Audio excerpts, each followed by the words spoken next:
course, easy for me to say. I mean, it's over. Predicting is easy after the game. Very easy. Paul Hamilton along on the West Her hotline. The Sabres make a pretty significant addition to their front office. Jarmo Kekalainen, late of Columbus. Hi, Paul. How do you think the Sabres scored here for credibility? That was so often the word in our conversations for the idea of a move like this. No, I think that they did very well with it. I mean, this is a guy that has done different things in organizations. He's been a general manager for a long time, with the Columbus Blue Jackets, 2013 through 2024. But also, before that, he was a director of player personnel in Ottawa. He was assistant GM and director of amateur scouting in St. Louis. He was a GM in Finland with Jokerit. So he's done different things in the position. So he knows what goes on in the front office. He knows what goes on in the hockey department.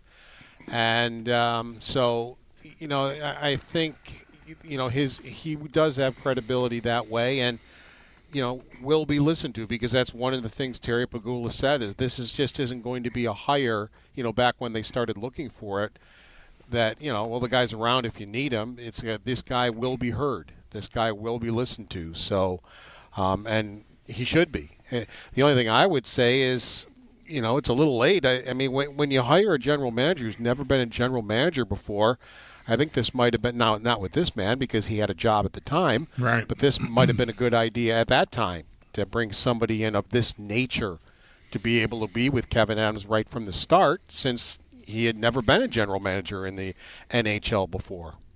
Yeah, I'm impressed, Paul, and I have to admit, Mike and I talked this through at the very front end of our show today. I'm coming from a place where I just did not expect them to land someone whose name I would go, oh. I know Columbus hasn't won anything, so it's not like they're hiring someone who's got a closet full of cups and rings and banners, all right? But there is credibility here, and I like the fact that he worked in the market he worked in because of where the Sabres are.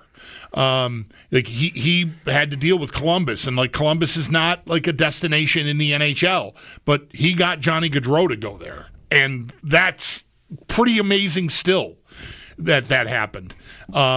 So I feel like this will be a hire that gets the attention of the league to some extent, and then people go hey, the Sabres did a thing. Look at that. I know it doesn't score. It's not off the charts, but I'm coming from a place where I wasn't expecting them to really fill this spot, honestly. The man has knowledge. I mean, it's as simple as that. He's done a lot of what goes on in a hockey department. And he's not afraid to be bold. I mean, think back to when Johnny Gaudreau was a free agent. The Columbus Blue Jackets were never mentioned. I mean, there were clubs that were mentioned that they thought he was going to go to. It wasn't the Columbus Blue Jackets, and next thing you know, all of a sudden, Johnny Gaudreau signs with the Columbus Blue Jackets, and I thought we were being punked or something. What? Right. Is that right? Did somebody get this wrong? Wrong type of a thing. So he's not afraid to do that. I remember back in 2016 when he drafted Pierre-Luc Dubois, third overall. There was actually a gasp on the floor of the draft. It would be what? It was like, now maybe when you look at that draft, Matthew Tkachuk went sixth overall. I mean, Clayton Keller went seventh. Alex Nylander went 8th. That was a good one. But Charlie McAvoy went 14th. So, I mean, looking back, we can always say, well, whatever. But at that time, people thought, wow, he took him third overall. Wow. And there was like a gasp on the floor. So he's not afraid to go big. He's not afraid to try things or make a splash type of a move because he's done it before. And, that can be helpful. And Kevin Adams isn't afraid, like when we're talking about guys to bring to the Buffalo Sabres this year. Well, my number one priority would be Ekblad. Now, I understand when I'm throwing these names out here, it's going to be tough to bring any of them in here when you haven't made the playoffs in 14 years. I understand that. But that doesn't mean you don't ask. That doesn't mean you don't try. So all right, Ekblad, when you look at it, say, why would he come here?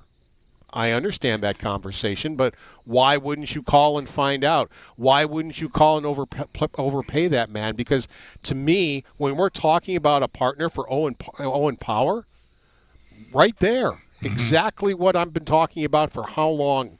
And if I have to overpay to get him, so what? The salary cap's going up each of the next couple of years. So, I'm not really all that concerned about that. And here's a man that has done things like that, pulled off the impossible, pulled off what nobody thought what could happen.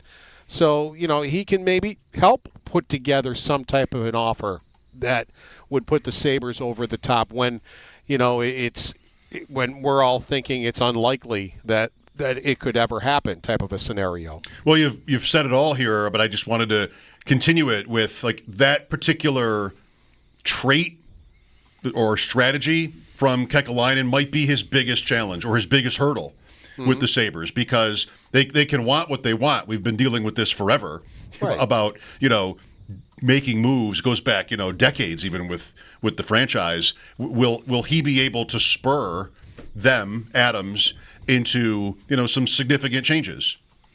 And, Adams, I know the palm tree thing, but the premise of what he was saying wasn't wrong.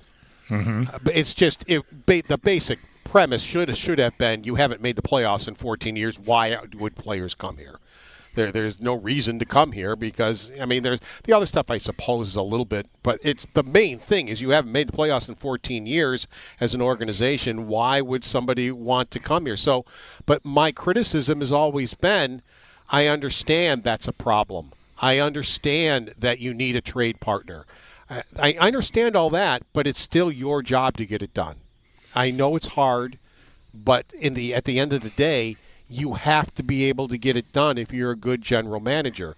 And that basically, because I liked some of the moves. I liked the trade for McLeod. Yeah. I liked, bringing in Malenstein's another one from last year. Yeah, Zucker turned out to be. I was, when they made that move, I'm like, all right, whatever. I wasn't for it. I wasn't against it. It was just a whatever move. Well, I came to think it was quite a bit more than whatever, that they did. So it hasn't been all bad, but it hasn't been the big move, And that's the one that he has to be able to finish. Yeah, you tried, but you didn't get it done. As he said, well, we had guys that we were targeting, but then they didn't wind up being traded. Now, one of them wound up being traded during the season, but still, that's fine. I understand all that, but still your job to get it done. Right. Paul, do you have any sense at this point, will there be like a media availability with Kekalainen? And with that said, do you think if we do hear from him, to announce his arrival, that might be it for a long time? Because senior advisor is not someone that I expect to be sitting at a podium answering questions. Yeah, I'm not expecting it either, but you just never know. Organizations are different, the way they handle things. And so maybe not. I really don't have an answer for that. I just, however they feel like they want to handle it. I know Kevin Adams, as things have gone on and he's been criticized more and more, has not been a real happy camper with the media. If you get him to say hello as you walk by him in the hall, you're lucky. He usually just puts his head down and wanders by you. He's just so, I don't know. I just don't know how that would go or if that's going to happen or anything like that. That one infamous example notwithstanding, I've said every time, I think Adams has a pretty good way at press conferences. Maybe he's not enjoying it, but I kind of believe him when he's talking at press conferences. Maybe that's part of how we got into trouble. Maybe even Paul is saying here, like he wasn't really wrong. So I kind of think the Sabres, the more they can do, the better. I think somebody might say different because they've been down so bad that maybe they don't see it as plus EV to do more media. Well, almost, it almost feels a little bit to me like anything they do, someone is going to be like, oh, you got to have a news conference and announce your senior advisor, what amateur hour. Like any fan that's right. burdened by this playoff drought could do that. I thought there's been a little thing percolating during the tail end of the season about not commemorating or recognizing the Stanley Cup team 50 years ago this year. And the whole time, every time I've come across that, I've started to respond and get into the conversation, and I just bail out. But I feel like anything like that, as much as it's warranted, it's a great anniversary and it's a great memory. But you got to celebrate stuff from 50 years ago is not maybe the best look for them right now.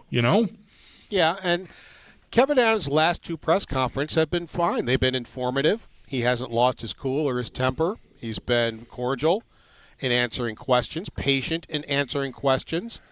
The trade deadline at the end of the season. It was the 2 before that he had problems. He was getting angry. He didn't like being criticized by media, which made him angrier. And then, he started being sarcastic, and he didn't come off very well for 2 press conferences. But, he's gotten past that and gotten himself under control. And I would say his last 2 have been perfectly fine. I have no problem. And I agree with Mike. For the most part, I don't think we get lied to by Kevin Adams. I mean, it's pro sports.